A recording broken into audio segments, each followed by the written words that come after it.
रात्रीचा स्वयंपाक मी करतच नाही, कारण आम्ही जेवणच करत नाही रात्री. आणि जर भूक लागली असेल ना, तर संध्याकाळी 5-6 वाजताच काही ना काही बनवून खात असतो.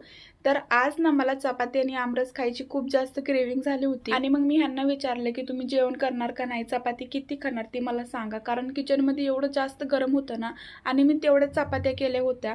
सो मग हे बोलले की मला जास्त भूक नाही, मी थोडंसं आमरस खाईल. आणि ह्यांना पण आमरस आणि चपाती खूप जास्त आवडते, पण रात्रीचे 8 वाजले होते आणि एवढे लेट ते जेवण कधीच करत नाहीत.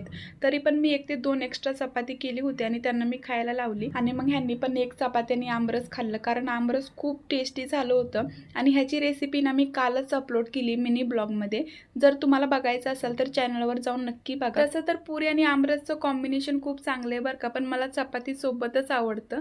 आणि तुम्हाला कशासोबत आवडतं आमरस मला नक्की कमेंटमध्ये सांगा. आणि दुसरं काय जास्त मी बनवलं नव्हतं, कारण खूप लेट झालं होतं आणि एवढं लेट आम्ही जेवण करत नाही, असं होतं जेवण. चला बाय.